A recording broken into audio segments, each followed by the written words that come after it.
Oi, pessoal, boa noite. Olá, boa noite. Um dia difícil, né? Difícil porque continua chovendo. Mas de reflexão também. Oi, Julieta, obrigada. Lucilena, obrigada por terem entrado. Nós estamos... Entrando uns minutos antes para esperar nosso convidado, que hoje vai ser? O João Volkmann, que é também um agricultor biodinâmico e a gente fica muito feliz. Vai nos ensinar muito. Hoje vai ser uma aula muito especial. É verdade. Em estar compartilhando com eles esses momentos, né? Que está sendo tão difícil aqui no sul do Brasil. E depois ele vai contar também para vocês a respeito da propriedade dele, das chuvas. Pessoal, que bacana. Casa Giordani, João. Oi, Vinícius. Oi, Marlene. Obrigada por terem vindo. Olha, que legal ter essas pessoas, né, que vão nos acompanhar nesta noite. Aqui, muita chuva. Nós esperávamos que a terceira enchente ocorresse, quem sabe, que 40, 50 anos, mas ela veio tão rápida e temos que aproveitar, refletir, fazer uma reflexão do que é que está as enchentes no mundo, né? Os problemas climáticos. Esses problemas climáticos, né? Que, nossa, esses dias eu li alguma coisa assim, que o El Niño ainda ia aparecer antes de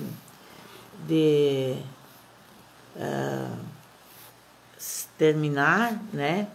Mas a gente vê que não veio com força total, né? Helena, boa noite, Helena. Tu pode pedir para participar, tá, Helena? Estamos aguardando. E veio com força total e causando tantas destruições, né? Nós também, eu acho que o Edgar pode contar um pouquinho mais aqui da propriedade, que a gente vê um fluxo de água incomum, né? Nunca visto. São 4 anos que estamos aqui. As outras 2 enchentes, né? Tanta água vindo da montanha. E os nossos rios transbordando. Problemas tivemos, nas outras enchentes não tivemos problemas aqui na nossa cidade de Bento Gonçalves, no Vale dos Vinhedos. Essa vez já tem certas vias que foram interditadas. Eu estava hoje... nosso convidado está chegando. Ele já vem. Hoje estava pensando o que me falou meu pai na minha juventude. Meu pai era muito católico, muito religioso, e ele falava que Deus perdoa sempre. Deus é bondade, Deus é perdão, Deus é misericórdia, Só um minutinho, mas a legal. natureza... Helena, eu já dei ok para o João entrar, tá bem? Liga a tua câmera. Então, esperamos que essa live corra tudo bem, porque podemos ter uma queda de luz, de internet, podemos ter vários problemas. Mas o importante é dizer a vocês que estão entrando, muita gente, né? Uhum. Que a gente também, um dia, ter vocês, né? Fazendo live, divulgando a biodinâmica. João! Boa noite, João. Com bom, frio. Oi, João! Boa noite. Boa noite! Tivemos... Que bom tê-lo aqui. Tá muito frio aí? Muita umidade, a temperatura não baixou tanto. Na rua está quente, está muito úmido só. E isso não é bom, tinha que esfriar para parar a chuva, né? Pois é. Bem-vindo, João. Que prazer imenso tê-lo aqui. Você, a Helena, a família Volkmann. Um prazer enorme. Eu acho que é muito significativo, a gente estava conversando antes, é muito significativo esse dia. E quando eu convidei o João disse prontamente, sim, eu quero participar. Eu disse, João, mas é feriado? Não, perfeito, feriado, não tem problema nenhum. E a gente jamais esperava, né, que nós tivéssemos um dia como hoje, de tanta chuva. Nós sentimos a chuva aqui, vocês também ali. Nós estamos a 300 quilômetros de distância, mais ou menos, né? Mais ou menos. E um dia tão singular, né? Mas eu acho que é um ótimo momento para a gente falar de agricultura biodinâmica, de agricultura sustentável, regenerativa, porque os dados atuais dizem que sempre que você procura novas áreas para fazer plantios ou qualquer atividade agrícola, né, isso tem efeitos significativos na ordem climática mundial. E nós estamos sentindo isso. Nós, como vocês, você, o Edgar, que lidam bastante, você na agricultura, Edgar na vitivinicultura, na produção biodinâmica, a gente sente isso, né? Porque o tempo, o sol, a lua, os ventos, tudo isso na biodinâmica tem sentido, né? Então, eu gostaria de começar por aqui, apresentando o Edgar, né, que é enólogo, é o responsável aqui da vinícola e é especialista em agricultura biodinâmica. E também, com um enorme prazer, ter o João aqui. O João é pioneiro. Pioneiro. Quando ninguém falava assim de biodinâmica, ó, o João já estava lá no seu arroz, né? E nós aqui em casa só consumimos arroz biodinâmico. Tá aqui, né? E aqui, selinho Deméter, biodinâmico, né, João? E você é um pioneiro, João. O João é engenheiro agrônomo, né? E responsável pelo arroz Volkmann. Mas eu não vou falar mais, eu vou deixar que ele também se apresente, fale um pouco da sua atividade. Por que perdeu o cabelo? Eu também. Será que todo mundo que trabalha com a biodinâmica vai ficar assim? Não, estou brincando. Então, é um prazer tê-lo aqui, João, as pessoas todas que estão nos acompanhando, e deixo a palavra para você. Então, agradeço o convite, o carinho também, e escutando um pouco o que você falou antes, bom, posso fazer uma pequena introdução. Eu sou engenheiro agrônomo, formado na Universidade Federal do Rio Grande do Sul, e desde 1983, Helena e eu iniciamos esse trabalho de desenvolver agricultura biodinâmica e também a pedagogia Waldorf. Agora, nos últimos 12 anos, a gente está ajudando que ela possa nascer no Rio Grande do Sul através do seminário de formação de professores Waldorf. Ah, que maravilha! Depois tem que falar mais sobre isso. Então, quando nós assumimos a propriedade da família, que ela estava completamente colapsada em termos de ecologia, né? Ela estava bem destruída, tinham utilizado, ficou arrendada durante 9 anos, e durante esse período foi usado muito herbicida, então a terra estava bem depauperada, bem destruída. Então nós temos esse caminho de recuperação da paisagem, recuperação das infraestruturas da fazenda. Ela não tinha nenhuma cerca de divisa em ordem, todas as cercas eram caídas, então tinha que recuperar a cerca. Os açudes não tinham água para armazenagem, as terras de arroz estavam completamente improdutivas devido à alta infestação de arroz vermelho e outras plantas que competem com arroz. Então era algo bastante caótico. A casa não tinha energia elétrica, nem água encanada, e nós, com 2 filhos pequenos, viemos morar aqui nessa situação. Primeiro um filho pequeno, depois nasceu mais um, e depois mais 2. 4 filhos nasceram aqui na fazenda. E foi É assim, linda.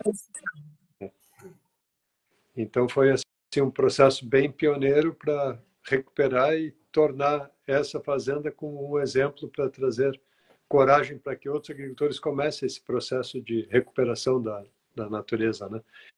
Então a gente vê que a agricultura que está vigente hoje em larga escala, ela tem concepções que são bastante prejudiciais ao meio ambiente e à própria fertilidade do solo. Mesmo com toda a adubação química solúvel, há uma redução muito grave na fertilidade do solo e um detrimento da quantidade de humus no solo. Há pouco eu estava escutando o Edgar comentando das enchentes, né? O maior motivo dessas enchentes, ou secas depois, quase que se ficar agora 2 meses sem chover, nós já vamos estar vivenciando uma seca mesmo no inverno, e o motivo disso é a falta de humus no solo. Quer dizer, eu, como engenheiro agrônomo, eu saio expert em ensinar o agricultor a destruir humus, através da drenagem, através da fertilização excessiva nitrogenada. Até mesmo na agricultura orgânica, se a gente trouxer excesso de excremento de galinha ou de porcos para dentro da área produtiva, vai vir muito nitrato para o solo, e isso vai fazer com que os micro-organismos do solo também venham a queimar a matéria orgânica que existe. A palavra queimar, quer dizer que eles conseguem, através do nitrogênio em excesso que entra, fazer, digamos, a digestão desse carbono que está guardado em forma de humus de forma milenar nos nossos solos. Então, à medida que nós entramos com ureia, também na agricultura que está usando adubo solúvel, também a gente vai estar provocando essa emissão de gás carbônico para a atmosfera, mais do que todas as indústrias móveis junto. Quer dizer, que a agricultura que utiliza ureia, ela é uma grande emissora de gás carbônico na atmosfera. Então, como seria possível nós convidarmos esse carbono que está em excesso na atmosfera a viver de novo dentro do solo e construir humus? Então, essa palavra de construção de humus, né, essa é a grande meta para a humanidade daqui para frente. Plantando árvores, fazendo contenção do vento, fazendo proteções, muita proteção a gente precisa fazer na paisagem, e a utilização dos preparados biodinâmicos vai fazer com que o processo de formação de humus seja incrementado. Essa é a função dos preparados biodinâmicos. Eles fazem essa possibilidade de que o carbono fique dentro do solo e se construa humus. Nós temos exemplo prático aqui, nesses anos que a gente está aqui, de aumentar a matéria orgânica de 1% até 3%, quase 4%. E o que os nossos solos precisam é de humus. O pessoal fala, o solo ácido precisa de calcário. Não, o solo precisa de humus. Cada vez que nós aumentamos em 1% o humus, o pH sobe meio ponto. Então, a gente tem condições de melhorar a acidez do solo incrementando o humus. Eu vou seguir falando sobre o humus. O humus tem a ver com humanidade, né? com o ser humano. Ele tem capacidade de armazenar 10 vezes o peso dele em água. Eu falei antes das dizer que, como nós temos a paisagem muito pobre em humus, os solos não têm mais capacidade de reter água. E aí, quando vem chuva, tudo escorre. E quando vem a seca, também não tem umidade para fornecer para as plantas. Então, na agronomia se calcula 20 centímetros da camada arável como sendo o peso do solo, que a gente deveria fazer os cálculos estequiométricos para calcular quanto vai de cada tipo de adubo, né? Então, nesses 20 centímetros, se tem um peso de 1%, digamos, humus vai ser equivalente a 20 toneladas de matéria orgânica. Então, essas 20 toneladas podem armazenar 200 mil litros de água. Se você aumenta em 1% a matéria orgânica, passando para 2%, já começa a armazenar mais outros 200 mil litros de água por hectare. Então, cada vez que a gente aumenta a matéria orgânica, mais o solo se torna esponja, mais capacidade de retenção ele tem. E isso ajuda que os rios se normalizem um pouco mais, né? Não estou dizendo agora, essa situação calamitosa, ela é grave e nós temos relatos da Carta de Saint-Hilaire, quando esteve aqui no Brasil, ano 1700 e pouco, conversando com os indígenas aqui, os proprietários da terra, né? Eles disseram a ele que aqui era um lugar de secas intermináveis, furacões e enchentes. Já desde aquela época, é um lugar que tem... E o meu pai dizia que é o lugar de luta entre a região fria e a região quente. E nessa luta nós estamos. Então, muito mais protegido do que ser a paisagem num lugar onde tem tanta potência nos elementos do clima, né? Então, essa, digamos, é a nossa tarefa, recuperar a paisagem e ter a possibilidade de ter produção junto com a ecologia. Isso é o que a agricultura biodinâmica traz como uma proposta, e a gente tem esse exemplo prático aqui na fazenda, que a gente começou aqui, uma área de 20 hectares de arroz plantado, e eu arrendei o campo para um vizinho colocar gado. Então ele foi olhar aqui o campo todo e disse, João, vou botar 100 animais aqui, uma paisagem de 560 hectares. Ele trouxe 100 vacas, e eu pedindo que ele colocasse mais, porque ele, colocando mais animais entraria um pouquinho mais de renda para recuperar a fazenda. Ele disse, não, vou colocar só 100 vacas. E no inverno eu passei vergonha porque algumas vacas morreram de fome, não tinha comida para 100 animais. Então hoje se planta dentro da fazenda já para a gente 100 hectares dentro da fazenda, e a fazenda tem um suporte de 300 animais aqui dentro. Então aumentou muito a capacidade de produção de pasto, mesmo aumentando a área agrícola e mesmo aumentando muito a floresta. Nós plantamos muitas árvores e assim mesmo a paisagem é pródiga, né? Então, protegendo a natureza é um virtuar, ela produz mais, né? É o que se chama... nós aqui falamos muito, isso tudo que você está falando, e depois eu vou passar a palavra para o Edgar. A gente fala muito na biodinâmica em regeneração do solo, né, João?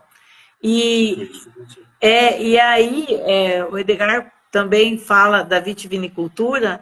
A gente vê muito a aplicação de ureia nos vinhedos da região, muito esterco de galinha, né? Então, acho que o Edgar pode falar mais a respeito. Então, João, também aqui a gente usa muito, o pessoal usa muito os herbicidas, os cidas, que são destruidores da micro e macro, né, dos organismos vivos. Eu gostaria que você falasse também sobre 2 pontos, sobre isso, né, porque os químicos destroem, ressecam o solo. Já falaste sobre essa cobertura, essa biomassa que você está trabalhando, essa parte de humus, né? E aqui a gente trabalha com este quebra-vento, com essa faixa de proteção. Como estão os vizinhos aí trabalhando? Eles trabalham convencional. E como é feita essa proteção da tua fazenda com os vizinhos? Eu gostaria, sim, de trazer uma paz, né, nesse processo todo. Nós temos que olhar a agricultura que está sendo...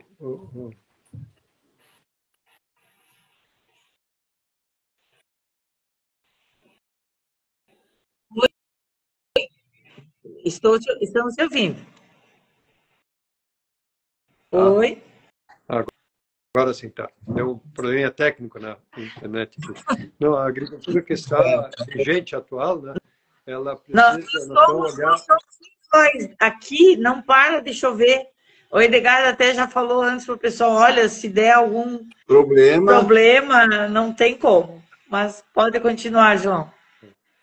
Então, nós precisamos olhar com muito amor e muito carinho para com todos os agricultores. Eles são nossos colegas, são nossos irmãos. A gente tem que dar as mãos a eles e ver que é um processo que a sociedade como um todo, nós como sociedade levamos os agricultores durante várias gerações na direção de ser o que nós temos hoje. Então, agora querer dizer que eles estão fazendo errado não é o caminho, que incriminar quem está. Nós precisamos agora dar as mãos e construir um futuro novo. E a gente pode mostrar uma solução através da agricultura biodinâmica e, com muito amor, muito boa vontade, indicar como seria possível fazer essa recuperação, essa regeneração. E isso pode ser muito rápido, desde que os corações dos agricultores estejam abertos a essa novidade. Uma grande novidade da agricultura biodinâmica. Nós estamos comemorando 100 anos esse ano das palestras que Steiner deu, foram só 8 palestras, inclusive ele não falou em um momento em agricultura biodinâmica, ele disse: a agricultura no futuro deverá ser feita desta forma.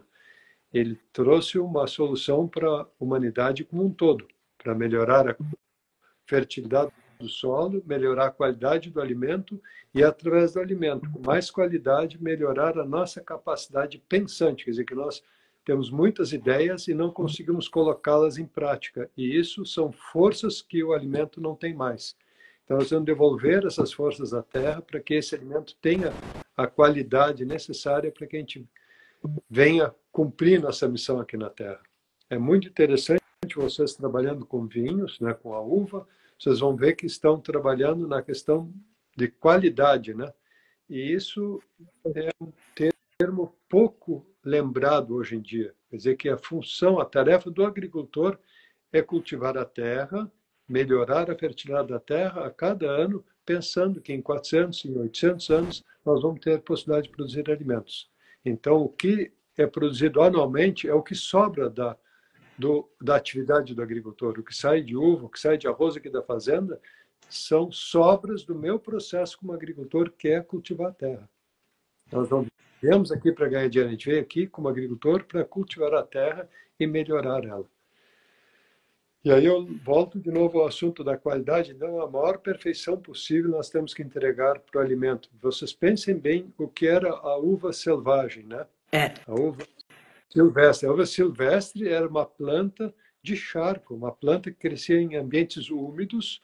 E olha a completa transformação, como se ela se deixasse moldar pela mão humana e se transformar nessa planta que cresce no solo seco. Hoje, se botar uva com a raiz na umidade, ela não vai crescer, ela precisa do solo seco, mas ela sempre quer voltar para a terra. Então, precisa colocar esporas de alguma forma ou outra, ela precisa se apoiar, porque ela quer voltar para a terra na hora de frutificar. Então, a gente tem todo esse apoio para que ela se exponha à luz e construa essa fruta maravilhosa que é a uva, né? Que tem centenas de variedades, com centenas de sabores e aromas, e ela tem uma ligação profunda com o fundo da terra, né? Com raiz de 15, 20 metros de profundidade, ou mais. E uma ligação com o cosmos, né? Com as estrelas. E com o agricultor, ele está caminhando nesse limite entre o universo completo do céu e as profundezas da terra. Nesse âmbito, o agricultor caminha e interage, conversando com as plantas, conversando com os animais, conversando com as estrelas, para, de uma forma meditativa, atuando na natureza e construindo alimentos com muita qualidade. Muito bem, muito bem. E eu até estava comentando antes que nós íamos ter uma super aula.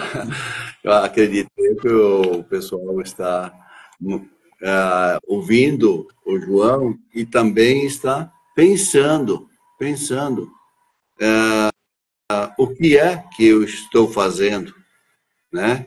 Como estou aplicando a minha energia, como eu estou trabalhando o meu solo, como estou fazendo os trabalhos da agricultura no meu dia a dia. Isso é bacana, então a gente procurar levar sempre essa mensagem, né? Essa luz que poderá lentamente crescer nas pessoas e a gente ter uma agricultura bastante diferente no futuro, voltando aquele sonho que era do Steiner, né, que ele falava. Mas quando a gente fala em agricultura, muitos questionam que tem que dar comida para a humanidade. Se não tiver o químico, o trabalho químico nas lavouras, a humanidade vai passar fome. Então, eu queria ouvir do João se essa forma de pensar do agronegócio, né, que a gente também é um negócio, né, nós estamos envolvidos também, mas de uma outra forma de pensar, se tem verdade nisso, que o químico, se não tiver o químico, não vai ter produção. Eu queria que fizesse uma comparação do teu trabalho da fazenda, que hoje está em quantos hectares o teu? Falaste 300? É isso? Aqui a Fazenda da Família são 500 hectares e tem bastante mata nativa, né? Nós temos aí quase 200 hectares de mata nativa e tem áreas que são de campo, agora já campo regenerado, e a área de arroz são 100 hectares. Nós arrendamos mais de vizinhos também, mas o então, organismo agrícola está... A produção, porque eu sempre digo para as videiras, você me dá aquilo que você pode, e eu vou fazer tudo por você, aquilo que eu posso, né, de coração. Então, e Edgar vai e fala com elas. Eu tenho essa ligação muito profunda, e hoje eles impõem normas, você tem que produzir tudo o que eu quero. Eles colocam a videira de uma forma assim, de obrigação. E aí enche o solo de hormônio, né, de nitrogênio, e assim eles trabalham. Mas, então, fazendo uma comparação com a produção convencional, com a nossa produção, qual a sua posição que você está sentindo, né, dessa forma de todo mundo pensar?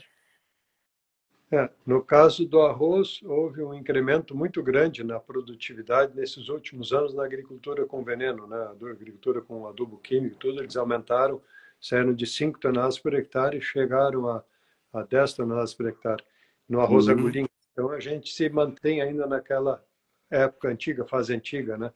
É interessante ver um trabalho contínuo, que está em 1962 no Japão, onde não colocam nunca adubo, e a terra consegue produzir 4.500 quilos por hectare. Já é uma excelente produtividade, mas com bom manejo da água, né?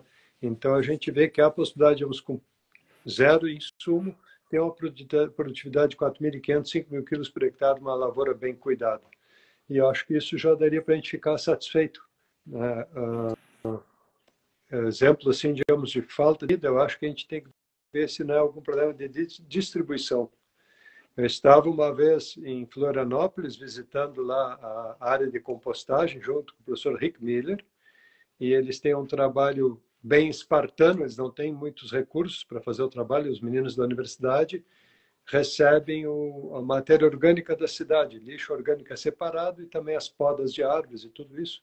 Então, eles fazem pilhas enormes de compostagem, com 3 metros de altura por 4 de largura, e o comprimento chega a 200, 300 metros de comprimento as pilhas, né? E para recolher o churume, então eles não têm recurso de botar a lona embaixo, eles recebem os tecidos de outdoor, as lonas de outdoor, eles põem embaixo da pilha de composto para não contaminar o solo, e aí que eles recolhem bambona, então tem a possibilidade de fornecer também o biofertilizante que escorre, o churume que escorre da pilha de composto. E nesse dia que eu estava visitando, o professor foi no tubo que sai embaixo da pilha de composto, não estava saindo água, ele tentou abrir o registro, mas o registro estava aberto. E aí ele chamou o aluno e perguntou: o que houve aqui? Está entupido o cano? O que está vendo? Não, professor, hoje nós recebemos pão do supermercado Angeloni. Quer dizer que o pão que fica velho vai para a pilha de composto. Agora, vocês conseguem imaginar a quantidade de pão que chega lá para conseguir absorver todo o chorume? Veja que crime contra a nutrição animal, contra a nutrição humana nós estamos fazendo, botando pão já pronto para ser colocado em compostagem, né? Então, a gente está rasgando alimentos. Se vocês forem numa central de Ceasa, a cada dia são toneladas de alimentos postos fora. Isso é um lado da questão da distribuição, de logística, de administração do alimento, né? Que seria simples resolver. Ainda mais hoje dizem que tem a inteligência artificial que resolve tudo, ela poderia ter essa missão de resolver isso também. Mas eu levo em consideração a região aqui próxima de casa que tem plantação de fumo. Por exemplo, se as pessoas, numa passe de mágica, parassem de fumar hoje, ninguém mais fumava nem um cigarro, imediatamente os agricultores parariam de plantar fumo, concorda comigo, né? E se eles fossem plantar, então, em vez do fumo, alguns alimentos bem simples, que não exigem muita tecnologia, tipo aipim, batata doce, abóboras, morangas, onde nós colocaríamos toda essa produção de alimento? E são famílias que trabalham com muito afinco, muito dedicadas, com muito capricho, os plantadores de fumo. Se eles produzissem qualquer tipo de alimento, feijão, milho, teria uma produção absurda de alimento que a gente não saberia onde colocar. Um pouquinho mais adiante, vocês vão numa região mais próxima a Porto Alegre, né, Ribeiro, Guaíba, vão encontrar monoculturas enormes de eucalipto. Se em vez de eucalipto fosse produzido alimento. Vocês chegam em São Paulo, tem aquelas enormes áreas de cana-de-açúcar, e se fosse também produzido alimento. Né? Então, e cada vez maiores agora, né? A soja é outra coisa que nós, como brasileiros, a nível familiar ou de agricultura, a gente não sabe o que fazer com grão. É um grão alienígena à nossa cultura. Nós não sabemos processar a soja a nível caseiro. Só a grande indústria consegue processar ela. Então, é outro alimento que não é alimento, né? Em vez de soja fosse alguma coisa que desse para comer, nós teríamos também uma sobra de alimento absurda no Brasil. Mas isso é a minha opinião. Eu acho que ainda está longe de faltar comida, desde que a gente cuide da distribuição e realmente cultive o que é comida saudável. Então, do jeito que está o conhecimento atual, da forma que está o pensar, realmente a gente entra em colapso imediatamente, do jeito que está sendo feita a agricultura. Se nós não construirmos agricultores, novamente, formação de agricultores. Vocês podem ir numa concessionária comprar um trator de 300 mil reais. Se precisa de um funcionário para trabalhar lá no seu vinhedo, basta que o senhor assine a carteira, ele já está trabalhando. Onde é que está o investimento em cima da pessoa que vai poder vir trabalhar no seu vinhedo ou que vai vir trabalhar aqui no meu arrozal? O que nós, como humanidade, estamos investindo na formação de pessoas? Tem a escola pública, isso é o suficiente, aprendeu ali a escrever. Será que isso é o suficiente? Então, a gente já está indo mais na direção da pedagogia, né? Onde está a pedagogia ao agricultor? Nós temos uma graça ainda de ter ganho muitos agricultores que tinham a tradição de receber de casa como fazer agricultura, mas a cultura está sumindo, virou agronegócio, nós não temos mais a cultura. Onde é que está aquele menino que possa ter visto o avô semeando uma semente de cenoura e colhendo cenoura ou fazendo semente de cenoura em casa? Né? Talvez vocês tenham visto isso, de alguma verdura, a semente sendo produzida em casa, que era uma coisa normal. Nós temos mais idade, mas imagine uma pessoa que tem 20 anos hoje, mesmo esteja no meio rural, não está vendo mais nada disso. Onde está a nossa dedicação para que se construa agricultores que realmente venham saber ir para a paisagem e fazer o que precisa ser feito? Quanto que nós estamos investindo nessa direção ou quanto nós estamos investindo para a agricultura com agrotóxico, com veneno? É uma decisão social como um todo, não é de responsabilidade de um só e não é para criticar. A minha intenção agora é mostrar que a gente pode e deve fazer um caminho novo. E isso a gente sente também, é um âmbito muito maior, né, João? E nós também estamos inseridos, assim como vocês, e eu concordo plenamente quando tu diz que toda essa montanha de comida que vai fora, né? Tudo isso impacta a produção, impacta o solo, impacta a qualidade de vida. E a questão da agricultura biodinâmica é uma trajetória de vida, porque nós ouvimos já, assim, bom, se você for em qualquer lugar aqui diz, mas e aí, por que que vocês não fazem uma viticultura biodinâmica? Porque isso não dá, aqui chove demais e não dá. Então, tu veja que isso está inserido, né, no ambiente atual, né, e também o arroz, quando nós visitamos ali a fazenda, você me falou, você me disse, a gente colheu tanto, né? E plantamos tanto, mas temos muitas perdas. E nós sentimos isso também aqui. O ano passado foi terrível, né? O ambiente climático que se teve. E acredito que vocês também devem ter sentido. Então, a questão da biodinâmica, veja que a biodinâmica não é só para você, é para a comunidade, é para o cosmos, é para o produto que você produz, mas acima de tudo, para você que está ali produzindo, é uma batalha diária, não é? Eu acho que o Edgar pode também falar mais sobre isso, porque o ano passado, com toda essa interface climática que nós tivemos, nós fomos à exaustão, sabe? Para poder produzir um pouquinho, né? O Edgar pode falar mais. Mas a videira, ela nos ensinou, diante da realidade, a força, né, de resistência, e ela, acho que também ocorre com você, né, porque você trabalha muito com os preparados e coisa assim, é a outra estrutura, e ela respondia muito bem a todos os patógenos que vieram por motivos climáticos. Ela buscava a solução de resistir e vencer aquilo, não se deixar derrubar por essa incidência de patógeno. Mas, João, eu queria perguntar para você, como tem fazendas próximos de soja também, como vocês estão vendo da aplicação do 2,4-D?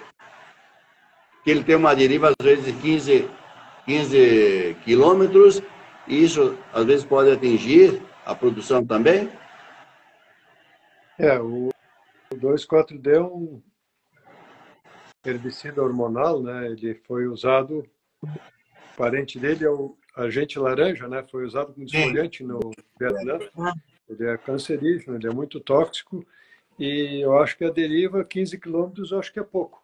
Vocês já viram um entardecer, quando estão aplicando calcário numa paisagem, aquele calcário levanta voo, primeiro na hora do meio-dia, levanta voo, vai, e depois chega o entardecer, um pouquinho de neblina, ele desce, e não teria problema nenhum ele ter viajado, aquele pó ter viajado 100, 200 quilômetros sem problema nenhum. Quer dizer que não há uma possibilidade de dizer que a atmosfera ela vai ficar só em 15 quilômetros. Se um produto desses é aplicado, no momento que ele evapora, ele perde a umidade, mas ainda ele fica mais concentrado.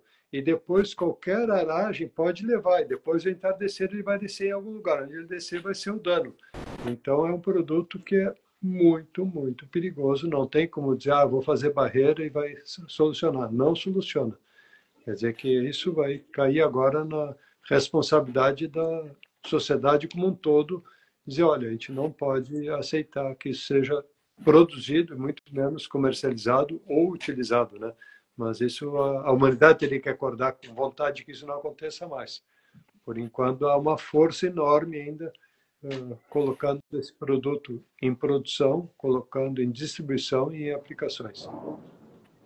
Está trovejando aqui, vai faltar luz. Eu não sei quanto tempo mais a gente tem. Eu gostaria de falar um pouquinho mais da uva, que é tão linda. Pode falar. A minha vontade agora não é perder o nosso valioso tempo comentando de coisas ruins, mas nós falarmos de coisas boas, né? Eu comparo, digamos, o vinhedo, né? Nós temos... Ah, vocês têm vinhedo também? Não, eu estou comentando sobre... Eu tenho no fundo da casa um pezinho de uva só, mas só comentando como as plantas de uva crescem, né? Quer dizer, que ela lança aquela haste e depois ela se dirige mais na linha horizontal, primeiro uma linha vertical, depois uma linha horizontal, e aí ela forma os cachinhos, ela floresce, forma os cachinhos, se cobre com folhas, e depois, quando chega na época que o fruto começa a madurar, ela começa a perder a vitalidade nas folhas, e as folhas vão ficando amarelas, ficam cor de laranja, quase vermelha, e depois cai. Então, estudar esse degradê que a folha faz seria a forma de ver a saúde do nosso vinhedo, né?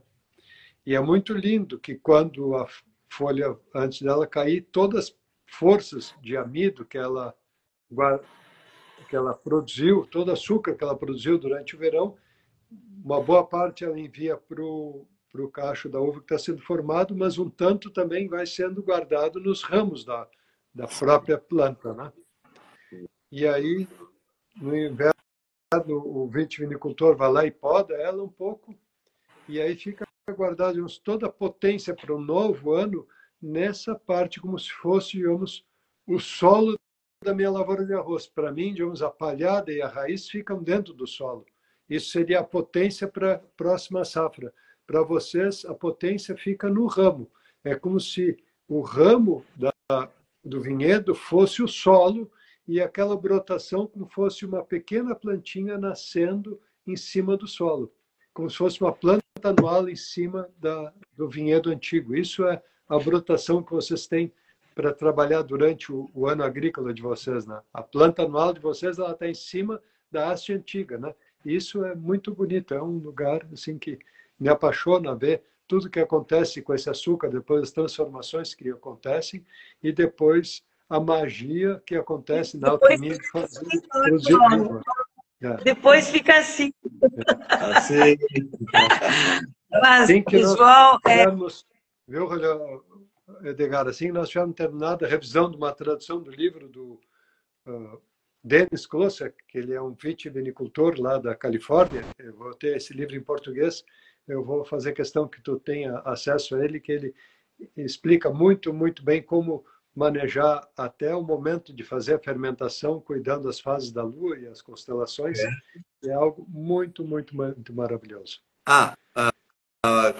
Falasse da fase da Lua.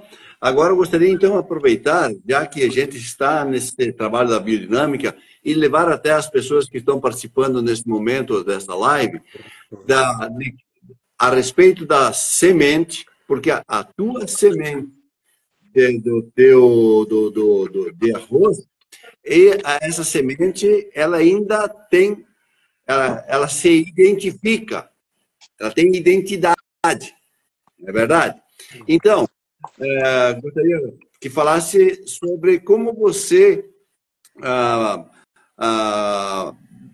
tem os cuidados para ter a semente produzida no próprio local, ou você adquire de pessoas também, parceiros, para ter esse giro de outras áreas, sementes assim ainda orgânicas. E também eu gostaria que você colocasse para todos a importância da semeadura, a hora de semear, a hora de colher esse fruto, e observando as forças cósmicas, lunares, planetárias, que isso eu acho muito importante. Uma palestra enorme, isso aí merece uns 3, 4 dias de trabalho, né? Nós temos produção própria de semente, existe renovação de sementes, existem variedades que a gente busca novas e começa a produzir em casa. Então, um exemplo último que a gente começou a produzir hoje, uma variedade, foi o Carnaroli. Então, a gente buscou a semente lá o arroz pérola da Epagre, produzido lá pelo nosso colega, o Douglas, que faz um trabalho maravilhoso com arroz orgânico, com peixes e marrecos. Muito lindo o trabalho dele. Então, com ele a gente conseguiu semente. Epagre, Santa Catarina. Em Santa Catarina. E então isso é a realidade. O arroz preto, por exemplo, nós buscamos há uns 15 anos atrás, tanto eu quanto o Juarez, algumas sementes do Instituto Agronômico de Campinas, um trabalho maravilhoso que eles fizeram lá, e eles acabaram ficando sem a semente. E agora nós ainda temos ela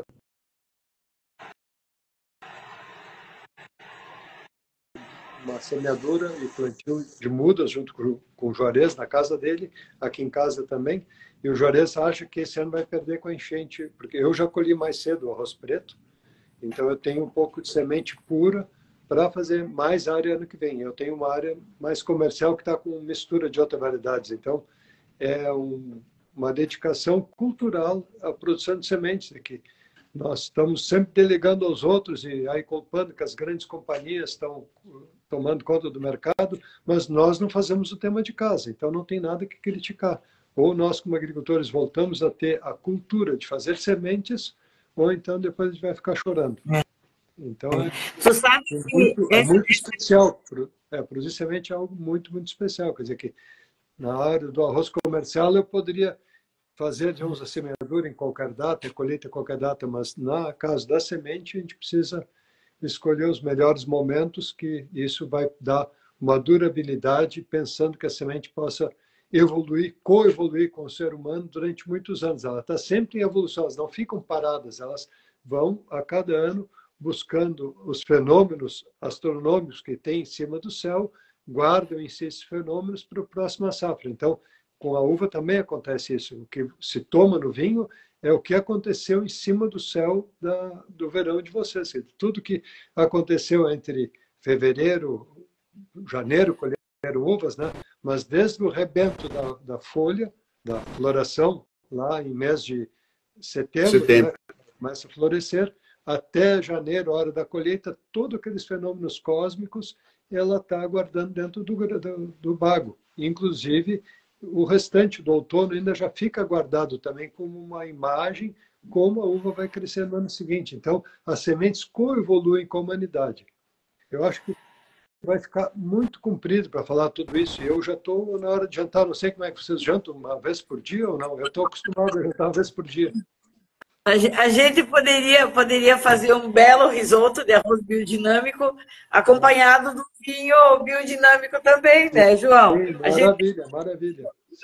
Dá para fazer um carnaroli com vinho branco também? Não sei se tem vinho branco também aí. Temos. Com peixe? Temos vinho branco. Esse aqui, maravilhosos. Esse aqui é um vinho laranja, que ele é macerado com as cascas, né? Da uva grande.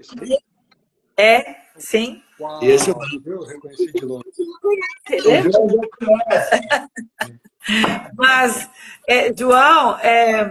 Não, mas ele vai também, faltou só colocar a respeito da semeadura, aí, a respeito dos preparados, também, como você faz, você aplica os preparados, já aplica a semente, como é que for todo esse trabalho com os preparados, para as pessoas entenderem da importância que tem a aplicação dos preparados, o 500 em especial, aí na semeadura. O chifre esterco, preparado número 500, é dito, né? Ele é feito da seguinte forma: pega-se bosta de vaca, coloca dentro do chifre da vaca, fim de semana a gente estava fazendo isso, e deixa enterrar durante todo o inverno. Quando desenterra na primavera, a gente vai ter um material escuro e cheiroso, com cheiro de terra de mato, que tem, digamos, toda essa potência do crescimento da planta vertical concentrado nele. Então, ele não vai funcionar se atirar assim na paisagem. Precisa passar num processo rítmico. Então, a gente coloca dentro da água, faz um vértice bem intenso numa direção e depois provoca um caos e faz um vórtice na outra direção. Então, durante uma hora, a gente faz esse processo de pulsação para que esse preparado acorde. Fosse uma massagem cardíaca nele, né? E ele acorde e passe essas forças para a água. E depois basta uma gotinha dessa caindo a cada 3 metros quadrados para que a planta e quem vive ao entorno da planta compreenda o que deve ser feito. Quer dizer, é como se fosse uma partitura musical onde a gente passa a ter uma linguagem para conversar com a natureza, com os seres da natureza.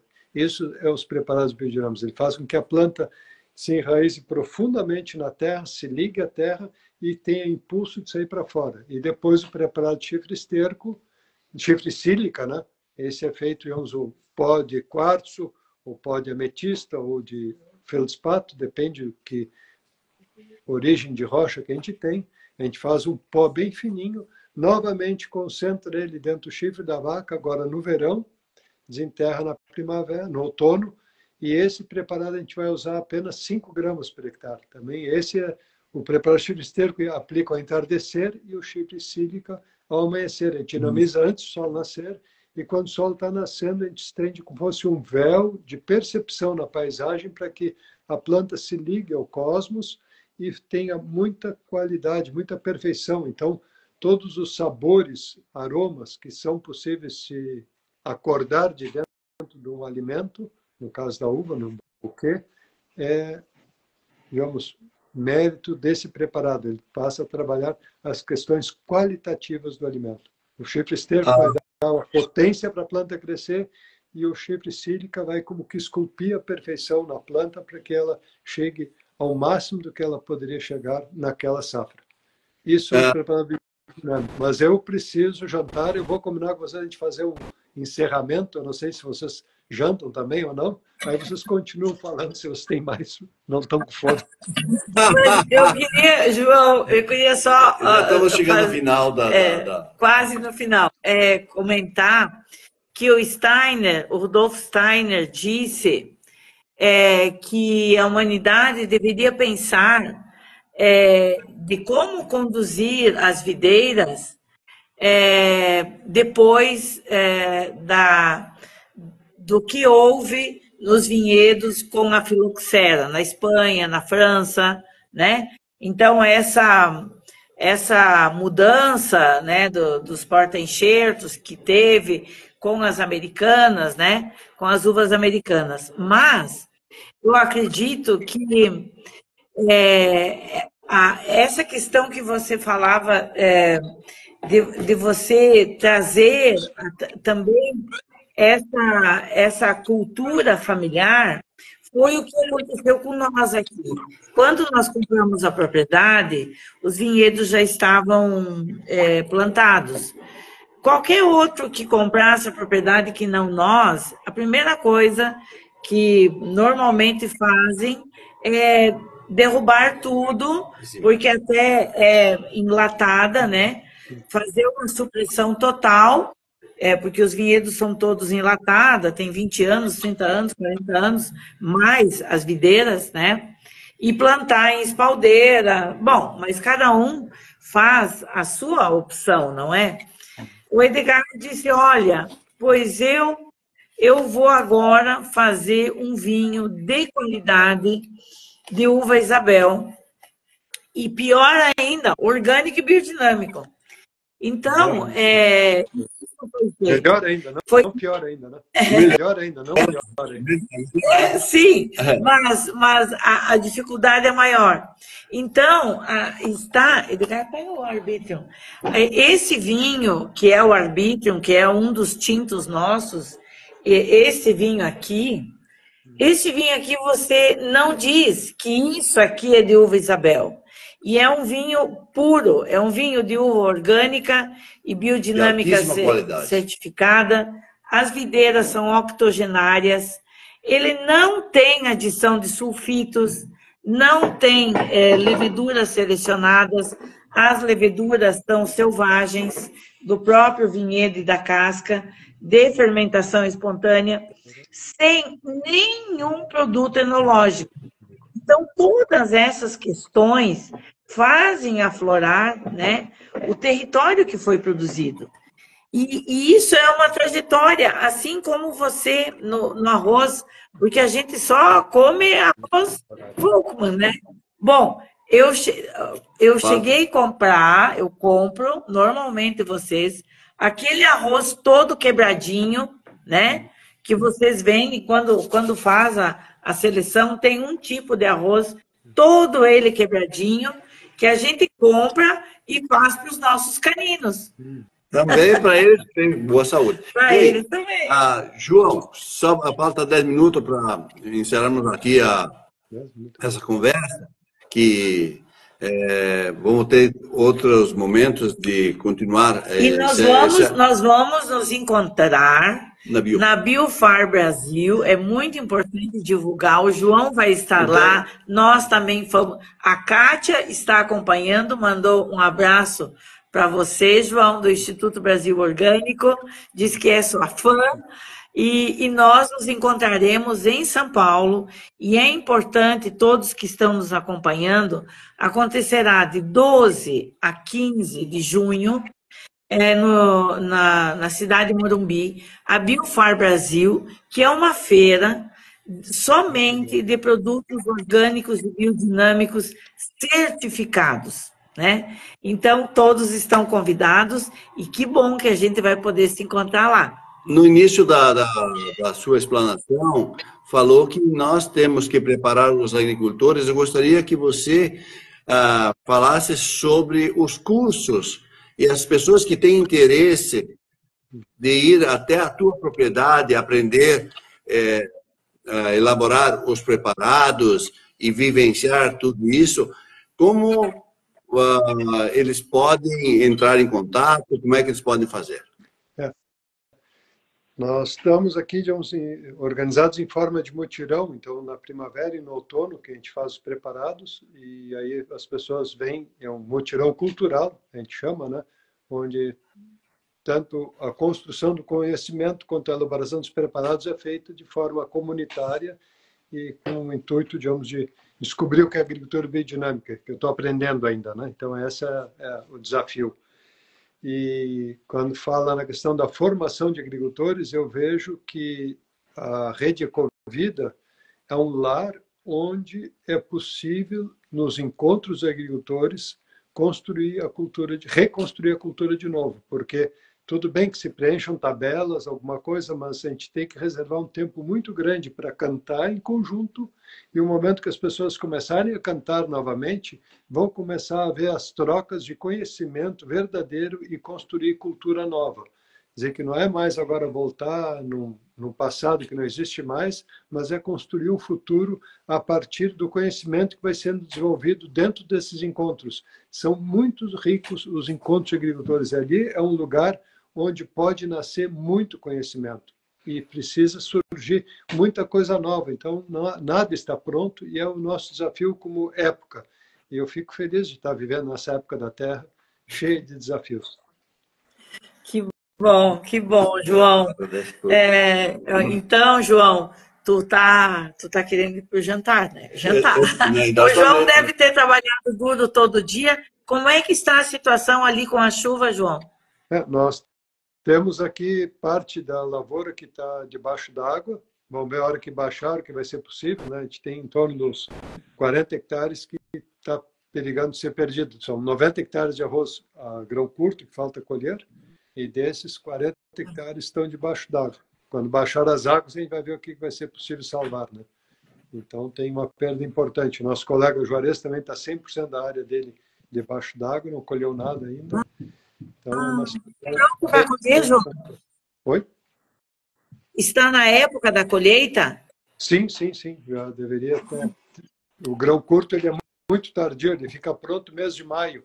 E agora vem esse período de chuva. Mesmo eu tendo plantado bem cedo, em outubro, agora que ele está maduro. Então, mas vamos pedir a proteção do cosmos, né? Sim. E todas essas influências, as forças cósmicas que nos protegem e nos regem, né? Nós estamos torcendo por vocês, João. A gente sabe o quanto é difícil, quanto é complicado. Então, João, nós queríamos te agradecer imensamente você ter participado aqui desse bate-papo, que é muito importante. Eu acredito que isso tudo que a gente faz são sementes que a gente larga, né? Que toca as pessoas. A gente observa aqui, nós ainda estamos em fase de estruturação, nós estamos aqui há muito pouco tempo e nós queremos fazer várias coisas, mas tem que ser cada coisa no seu tempo, porque somos em poucos, né? e mesmo assim, a gente tem contato com as pessoas, ou na locanda, ou na vinícola, na Vinunterra, e a gente percebe o quanto isso toca as pessoas, porque às vezes as pessoas estão no seu processo, né, diário, e não se dão conta. Então, esse nosso bate-papo é lançar sementes nos corações. Eu também agradecer a todos que participaram, né? E muito obrigado. É a palavra final do senhor João. Então, é uma grande carinho de vocês, dessa oportunidade de poder colocar a ideia da agricultura biodinâmica para conhecimento de todos. Eu fico muito feliz de estar com vocês e mando um grande, grande abraço caloroso daqui para vocês aí na Serra. E para quem escutou também um grande abraço, um grande amor a todos. Muito, muito obrigado por ter a oportunidade de participar com vocês. Obrigada, João. Nós que agradecemos, e todos esses queridos, nossos amigos, conhecidos que estão aqui nos acompanhando, ficamos extremamente felizes e gratos por estarem aqui nos ouvindo, e temos certeza que alguma coisa que a gente falou hoje, queremos que tudo isso que a gente falou possa tocar as pessoas, para que essa mensagem, né, de se pensar o alimento, de se pensar um alimento justo, né, e sustentável, um alimento limpo, sem agrotóxicos, né, possa fazer parte cada vez mais das nossas vidas. Muito, muito obrigada. Obrigada, João. Obrigada, Etienne. Você tem um rosto parecido com o da minha mãe, e você tem um rosto muito parecido com o rosto da minha mãe, e o Edgar tem o mesmo nome do meu pai. Meu pai também é Edgar. Então, obrigado. Obrigada a todos. Obrigada. Beijo. Tchau. Pessoal, esperamos vocês na próxima semana. Beijo. Tchau. Tchau. isso aqui.